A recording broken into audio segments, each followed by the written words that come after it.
Alô, amigos, estamos começando mais um programa.net aqui no Box 21, na Carlos Foncoza, esse número 304. Vida de bar dos dois lados do balcão do meu amigo Fernando Soares Brandão. Com as imagens do Bob. O Bob que não é o Esponja, o Bob que é o Aguiar da Vídeo Ágape. Tá botando aí na tela, Vídeo Ágape Produções. O Bob Aguiar. Se eu não falo isso, a baixinha me bota na justiça. A baixinha do Bob. Curta numa boa o seu happy hour, seus finais de semana. Olha, não pise fundo, vá devagar, obedeça os limites da velocidade e não faça a combinação mortal. Álcool e direção não dá certo, gente. Então, se você quer curtir a vida numa boa, vá de táxi ou vá com o seu designator driver numa boa. E na praia, vai a pé, vá caminhando com seus amigos, curta a vida na boa. Um detalhe, eu descobri uma coisa. Se você sai de Porto Alegre até Capão da Canoa, por exemplo, Capão da Canoa não muda de lugar. Fica no mesmo lugar, é um negócio fantástico.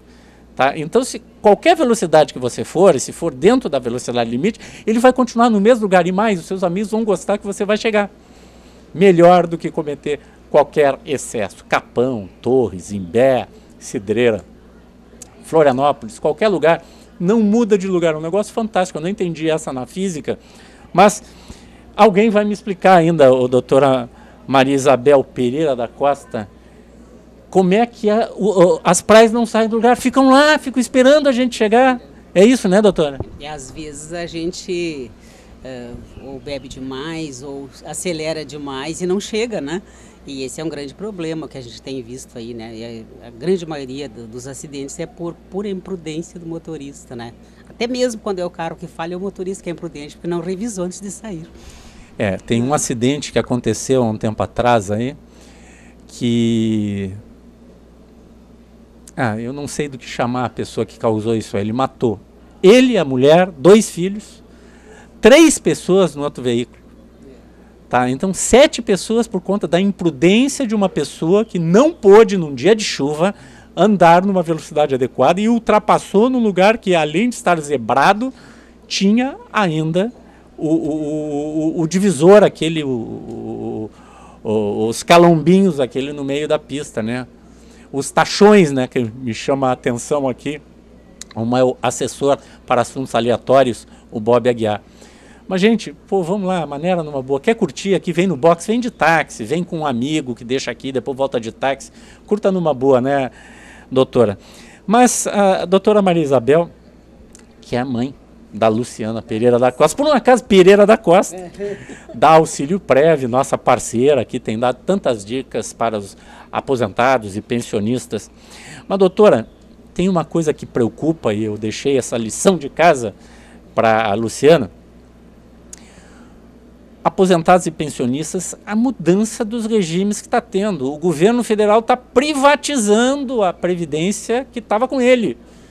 E mais, a partir agora de 2013, todos os concursados que começarem a ingressar no serviço público federal, e isso vai replicar daqui a pouco para os estaduais e municipais, vão estar limitados ao teto da Previdência, como é para todo mundo. Vamos por partes então, doutora? Vamos lá. Em primeiro lugar, quero cumprimentar a todos e estamos próximos do Natal, Ano Novo, dessas festas maravilhosas, onde a gente renova os ciclos de vida. E espero que esse dia 21 de dezembro também seja só uma renovação de ciclo, né? Então, desejar um bom Ano Novo, com todos os problemas que se possa ter na Previdência ou em qualquer outro setor. Nós, como seres humanos que somos inteligentes e estamos sempre buscando as soluções, haveremos de encontrar a solução para tudo. Então, meus cumprimentos, meus votos de boas festas a todos, inclusive ao nosso apresentador aqui. Obrigado e retribua a nossa parceira e a Luciana lá da Auxílio Prévio. Muito obrigada. Bem, desde a emenda 20,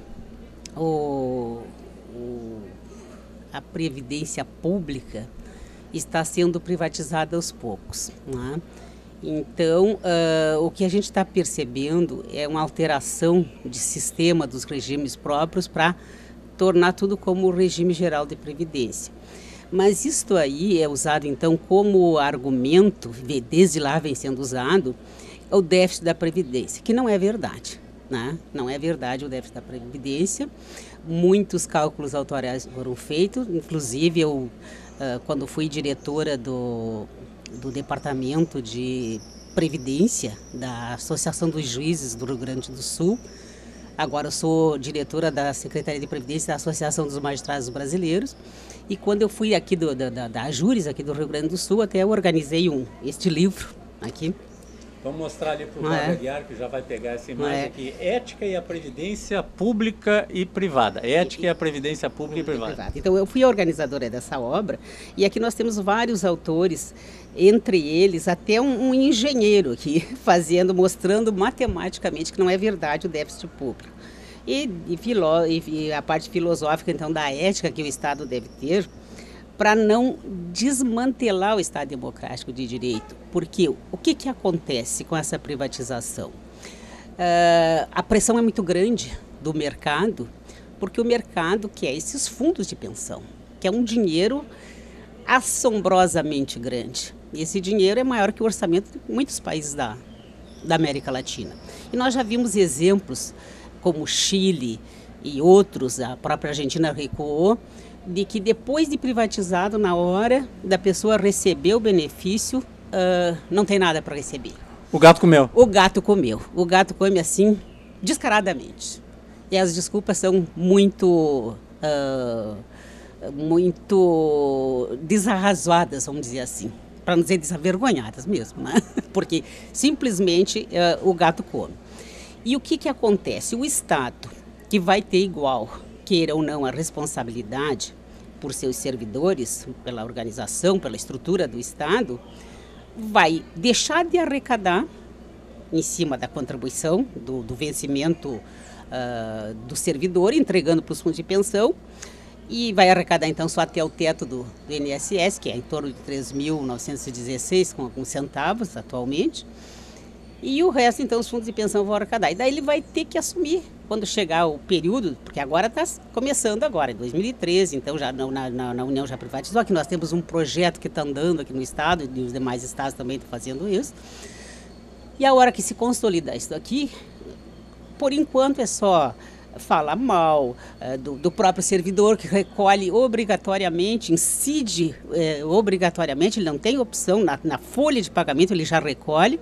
Quem não recolhe sua parte normalmente é o ente público, que não recolhe, incide ali e então fica agora, porque isto, porque são marajá, porque tem que ser igual aos outros, porque isso, por aquilo, para justificar a entrega do patrimônio para os fundos de pensão. Só que depois, quando chegar o momento da aposentadoria e o gato comeu, como já falamos, o Estado vai ter que arcar com alguma coisa. Então, vai deixar fugir as divisas e depois vai ficar com as despesas, né? Isso começou, então, desde a emenda 20, depois passamos para a emenda 41, que é de 2013, a emenda 20 de 98. Então, isso para falar no serviço público, né? Para falar no serviço público. Que com a emenda, até a emenda 20, 16 de dezembro de 98, o servidor recolhia sobre tudo que ele ganhava e depois, feito o cálculo atuarial e tudo, ele ganharia sua aposentadoria com base naquilo que ele recolheu. Praticamente integral, de como se ele estivesse na ativa. Como se ele estivesse na ativa, porque ele pagou para isso. Uma coisa que não é dito quando se fala de previdência, eu faço questão de ressaltar. Previdência não é favor.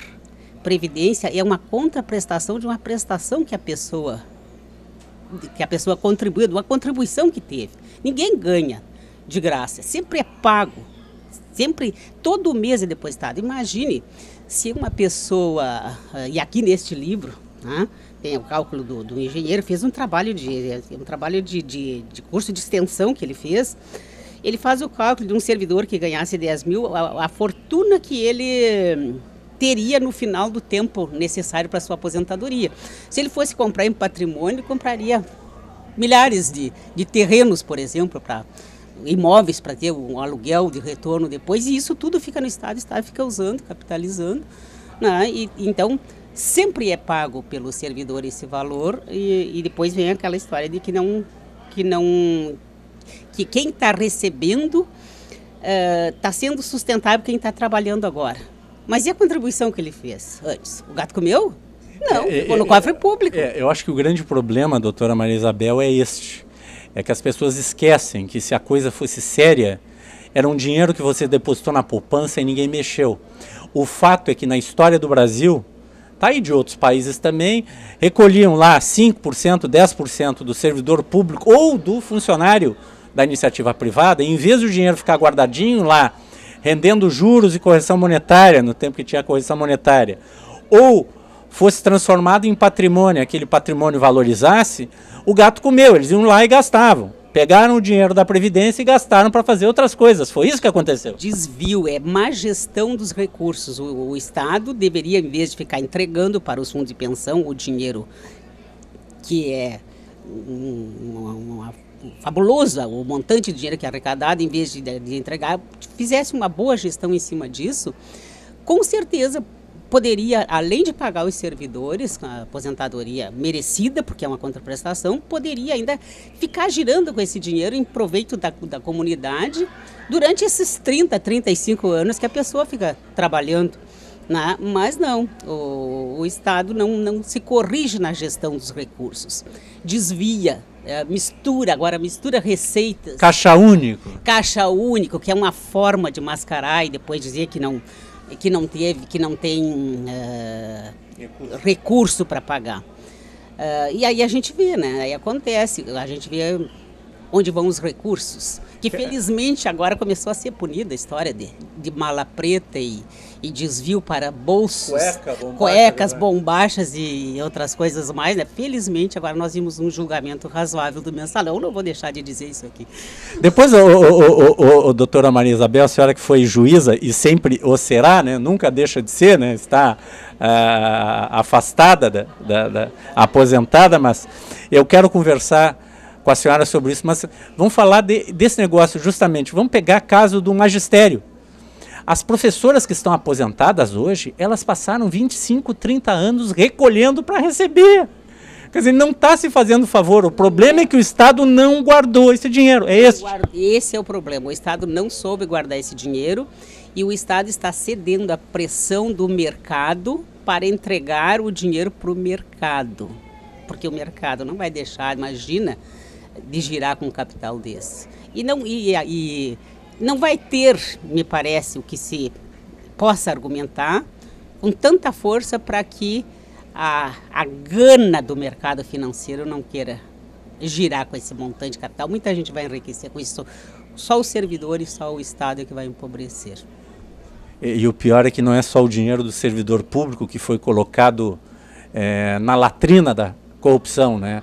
O próprio dinheiro do trabalhador da iniciativa privada, o empresário foi forçado a recolher e pagar para o INSS, o funcionário também fez a sua contribuição e na hora de ele vai pegar o seu dinheiro de volta, que ele depositou durante 25, 30, 40 anos, o gato comeu. Mas isso nós vamos falar depois. Nós vamos a um rápido intervalo, depois do intervalo eu quero falar com a doutora Maria Isabel sobre o fenômeno Joaquim Barbosa e o fenômeno da justiça, do judiciário, está se popularizando em todas as classes sociais nesse país. Esse é o ponto net.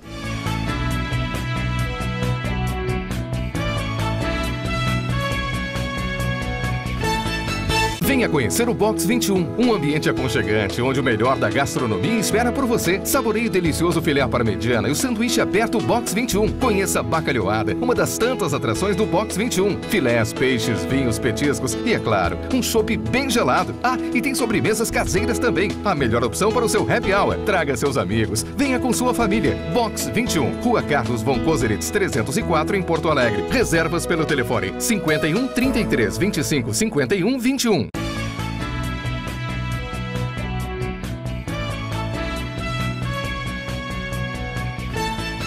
Voltamos com o programa.net aqui no Box 21, na Carlos von Koseritz, número 304, com a doutora Maria Isabel Pereira da Costa. Doutora Maria Isabel, o ano de 2012 foi marcado pela frustração de que não houve a grande pizza. Todos nós, inclusive eu, nós chegamos a conversar que olha que vai dar pizza, está tudo armando para dar pizza. A maioria dos juízes, a grande maioria dos juízes que vão julgar o mensalão, ou melhor, ação penal 470, são juízes, entre aspas, comprometidos com Luiz Inácio Lula da Silva e Dilma Rousseff, que os indicou e deu exatamente o contrário.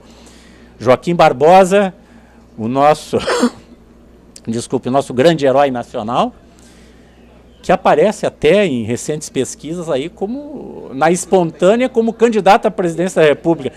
Nada que o Joaquim Barbosa o queira, porque ele é um juiz de carreira que muito honra a magistratura brasileira, mas e que mostrou que sim, tem gente séria nesse Brasil.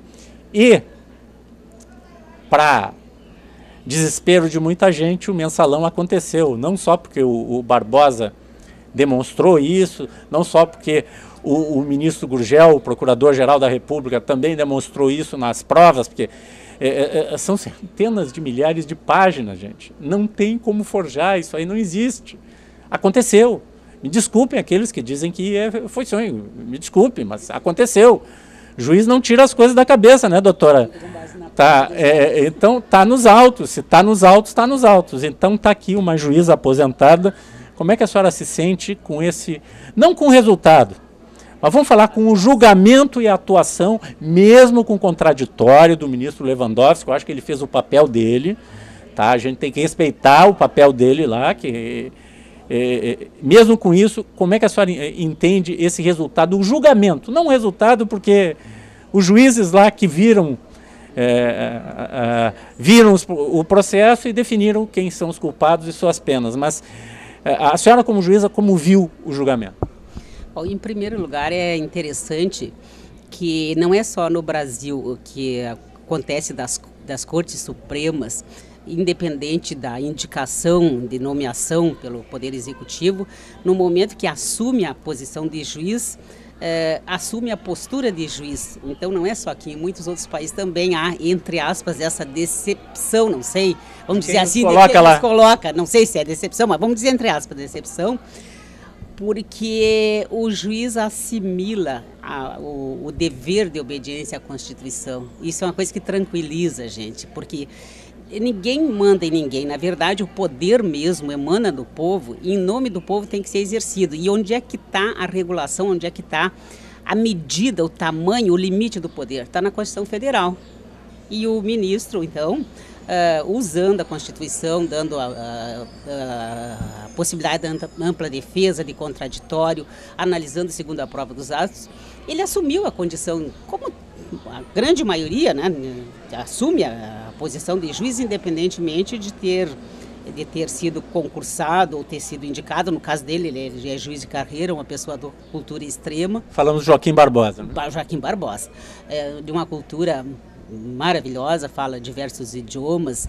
Tu sabe que eu só não gosto de uma coisa, chegar a dizer que um negro que chegou lá. Eu digo, não, um brasileiro que chegou lá, que estudou, sofreu, batalhou e subiu na vida por seus próprios méritos. Né? É um brasileiro que chegou lá, mas quando se diz um negro que chegou lá, também tem seu valor de dizer isso, porque a gente sabe que o negro começou nesse país vindo nos porões dos navios, foi escravizado, é discriminado, precisa lei para que ele tenha emprego em empresa, emprego público. A gente sabe que para ele as coisas são mais difíceis para chegar lá. Para o negro, estou falando nisso. Não que o negro seja inferior, não é isso. Que nossa sociedade inferiorizou, assim como inferiorizou de alguma forma a mulher, até 1932 a mulher não podia votar. Se ela casasse de novo, perdia o poder familiar. Então, essas coisas da evolução humana, que aqui não vai crítica. E alguns países da América Latina ainda perde o poder familiar? Ainda perde o poder familiar. Então, não é uma crítica específica para ninguém, é a evolução cultural do ser humano que caminha a passos e a gente tem que ir chegando lá. Então, nós temos que valorizar também nesse sentido, porque com certeza, para uma pessoa negra, tem que fazer muito mais esforço para chegar no topo, né? Então isso que a gente tem que valorizar também. E o bom é que ele é um juiz jovem e que vai nos dar muito tempo do seu trabalho, né? Com certeza vai dar muito tempo do trabalho. Então como é que eu me senti como juíza, né? Porque embora aposentada a gente continua cargo vitalício, eu me senti tranquilizada, porque o dia que a gente não puder mais, então essa confiança que foi devolvida ao cidadão no Poder Judiciário, não é um bem para o Judiciário, é um bem para o cidadão, porque o dia que a gente não puder mais confiar nas instituições, não puder mais confiar naquele que dá a última palavra, porque o Judiciário tem que dar a última palavra no conflito, o que nos resta? A força. E a força sempre vai ter alguém mais fraco, mas sempre vai ter alguém mais forte do que nós. E para a nossa civilidade, para a nossa cultura, para a nossa relação humana de ter que vencer o próprio egoísmo, fazer justiça com as próprias mãos é o caos, é o fim da nossa civilização. Então, precisamos confiar nas instituições, e isso veio assim com um reforço de confiança nas instituições. Em outras palavras, é o próprio cidadão confiando em si mesmo, sabendo que a sua Constituição, que ele votou, que ele quis assim, porque a Constituição, ao ser elaborada, vão as influências de toda a base da sociedade, sabia que existe uma Constituição que está sendo respeitada, que quem errar vai ter que pagar. Então, é que nós falamos em ética, né? Então a ética tornou-se um valor que a nossa crise de civilidade, crise de humanidade, não só aqui, em vários países, é justamente nos valores éticos, né?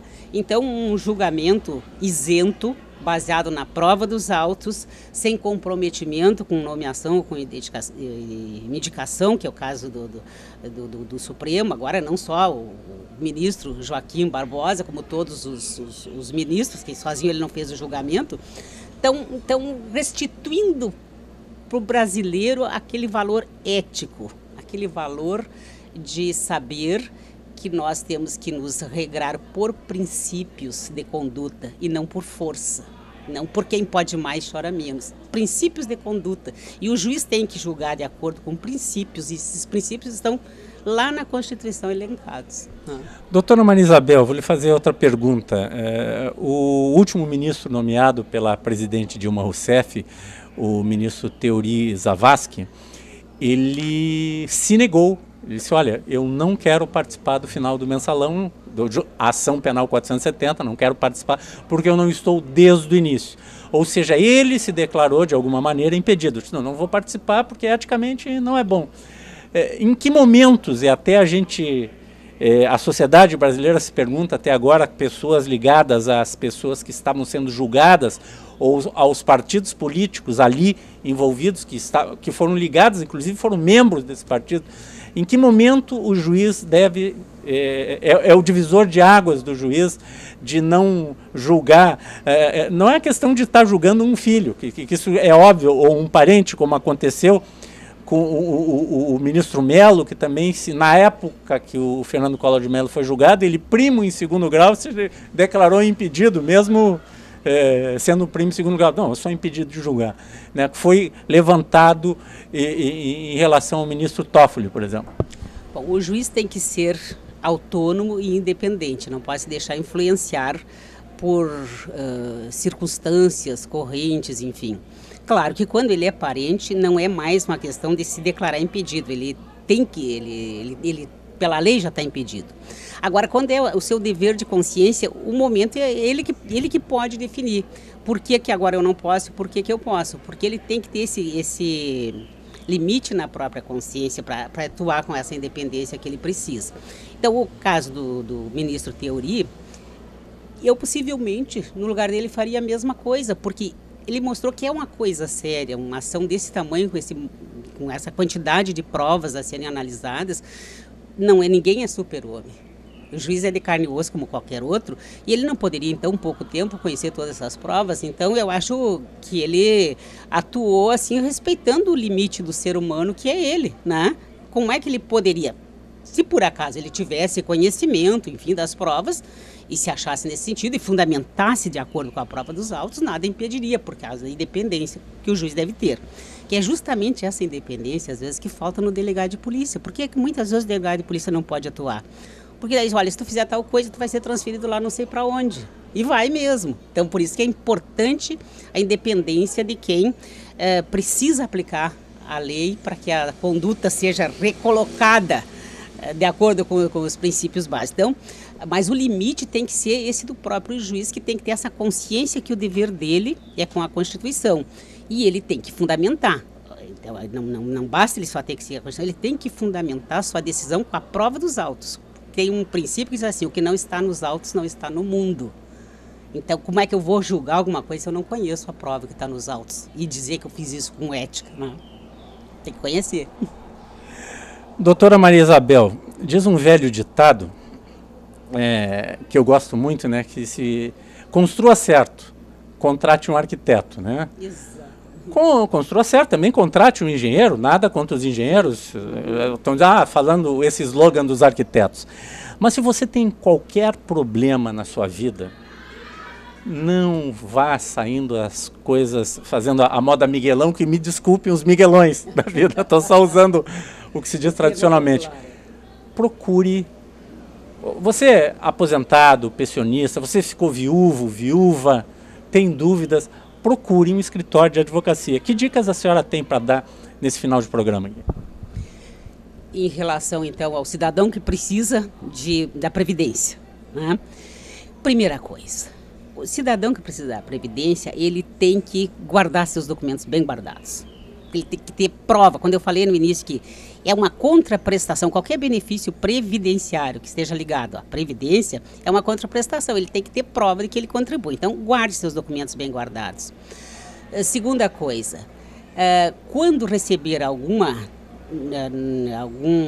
resultado de algum pedido seu, de qualquer benefício que não lhe satisfaça, não engula isso assim, sem discutir. Procure alguém que entenda da matéria para ver os detalhes, né? É como o senhor estava dizendo, se a gente quer uma casa de qualquer jeito, assim, um quadrado com um corredorzão, umas peças de qualquer jeito, a gente faz de qualquer jeito. Agora, se a gente quer uma casa bonita, a gente procura o arquiteto, o engenheiro para fazer nas medidas certas, com a segurança certa. Se a gente quer resguardar o direito da gente, procure quem estudou para isso, quem está preparado para isso, para descobrir aqueles meandros que sozinho a gente não pode ver. O próprio advogado não pode advogar em causa própria, porque ele fica emocionado, ele sempre diz, né, que quem tem... Contrata um outro advogado. Contrata um outro advogado. Tem aquele ditado que quem é advogado, quem advoga para si próprio, tem um burro como cliente, uma coisa assim, né? Eu não lembro bem agora. Isso é um ditado dos advogados. Porque a pessoa precisa ser isento para examinar e precisa conhecer os detalhes. Então, guarde seus documentos, não aceite um não sem analisar se realmente aquele não... É que nem médico, peça outra opinião. Peça outra opinião, né? Exatamente, peça outra opinião. Não fica assim só... Porque a Previdência, eu não estou aqui dizendo também que sempre erra bastante. Né? Não é que sempre erra, mas erra bastante. Erra bastante. Então, por conta desse errar bastante, essa ânsia de dizer não, por uma formação de talvez querer defender o erário público, às vezes defende demais e tira aquilo que é da pessoa, esquece que é uma contraprestação, que a pessoa está buscando um direito. Perfeito. Doutora Maria Isabel Pereira da Costa, obrigado. Você pode procurar Auxílio Prev aí, está na tela, auxilioprev.com.br.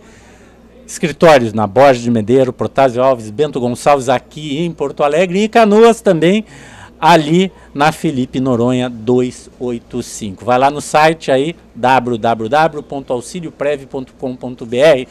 Voltamos com a doutora Maria Isabel, a doutora Luciana, a qualquer momento, com mais informações dessa área que muito preocupa a todos. Gente, não é favor, é dever do Estado devolver os recursos que foram recolhidos durante anos, durante décadas, aos trabalhadores, tanto da iniciativa privada quanto da área pública. Obrigado, doutora. Perfeitamente. Eu agradeço, então, a oportunidade de estar aqui. Mais uma vez, reitero meus votos de boas festas, Feliz Natal e bom Ano Novo. Obrigado. Este é o Ponto.net.